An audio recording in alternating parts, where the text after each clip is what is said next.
Alors, les ingrédients pour la recette des cookies sont très simples. Vous aurez besoin de 2 bananes très mûres, le plus mûr le mieux, avec les points noirs, de raisins. Vous allez pouvoir ajouter autant ou un peu que vous en voulez. Vous avez besoin de flocons d'avoine, à peu près 450 millilitres, mais ça va varier en fonction de la quantité de bananes que vous avez. Et ensuite, vous avez besoin de beurre de cacahuète. C'est optionnel, vous pouvez ajouter si vous voulez. Si vous n'aimez pas, n'ajoutez pas. Et de la cannelle, aussi optionnel, mais ça fait sentir très bon. Donc, pour les ustensiles, on a besoin d'un bol. C'est une recette très simple. On a besoin d'une fourchette. On a aussi besoin d'une cuillère. Et finalement, on a besoin d'une plaque de cuisson avec quelque chose pour pouvoir mettre pour ne pas que les cookies se collent dessus. D'accord? Donc, on est prêt à commencer. On commence par éplucher les bananes et les mettre dans le bol, bien sûr. C'est simple. Et ne pas oublier d'enlever la petite partie amère, mais bon, vous êtes martiniquais, vous savez de quoi je parle, on enlève cette petite partie-là.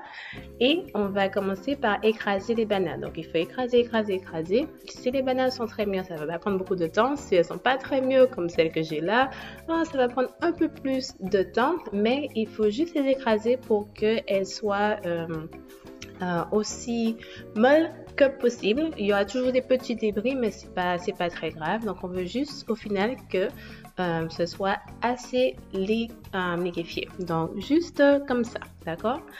Ensuite, on ajoute une cuillère de beurre d'arachide, de beurre de cacahuète, et vous pouvez ajouter autant ou un peu que vous voulez. Vraiment, c'est juste pour pouvoir donner un petit goût différent. Donc, on ajoute et on mélange. Et puis, on ajoute de la cannelle aussi. Assurez-vous d'ajouter tous ces ingrédients avant d'ajouter les flocons d'avoine parce que sinon, après, ce sera difficile de tout mélanger. Donc, on ajoute tout cela. Et voilà, c'est le moment d'ajouter les flocons d'avoine. Donc, on les ajoute en petite quantité pour pouvoir avoir que ce soit possible de mixer ensemble et de vraiment hydrater les flocons ensemble. Donc, on ajoute et c'est là que la technique, c'est important. Donc, on veut s'assurer que la pâte, elle soit toujours un peu collante, d'accord? Puisque c'est ce qui va permettre que tout reste ensemble.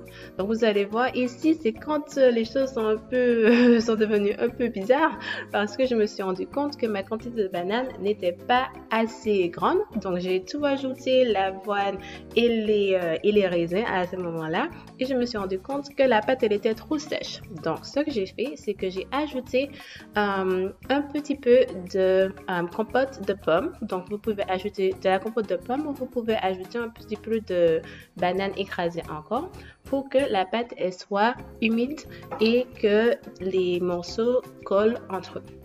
Donc, on va préchauffer le four à 165 degrés Celsius avant de former les cookies sur la plaque.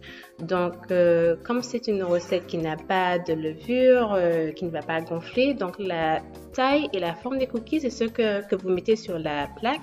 C'est ce que vous allez voir au final quand ça sortira du four. Donc, il faut juste s'assurer que ce soit bien compressé ensemble pour qu'ils restent tous ensemble et que ça ne soit pas avec beaucoup de petits morceaux. Donc, on va former les cookies sur la plaque, voilà. Et puis, assurez-vous que vous mettez des raisins dans tous les cookies pour qu'il n'y ait pas un qui soit sans raisin du tout parce que c'est pas aussi intéressant. Les raisins, ils sont très bons. Et puis, si vous avez un peu plus qui reste, vous pouvez juste rajouter sur le dessus et puis s'assurer que ce soit vraiment compacté ensemble. Et voilà, c'est le temps de mettre au four.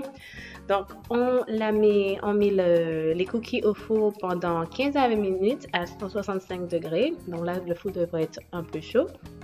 Et vers le milieu de la cuisson, disons 10 à 15 minutes, vous allez regarder pour voir s'ils ont commencé à être cuits. Donc, ce sera un peu plus dur au toucher et vous allez voir que les bords vont devenir un peu plus marron. Donc, à ce moment-là, on va retourner les cookies. Vous n'êtes pas obligé de le faire, mais ça permet de vraiment bien cuire tout autour et ça permet une meilleure cuisson au final.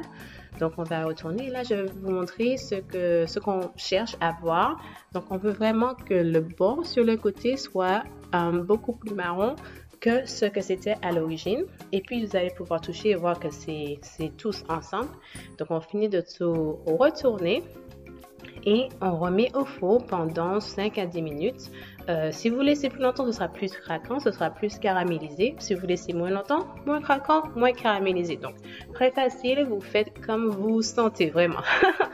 Donc, voilà, on les sort du four et ils sont prêts.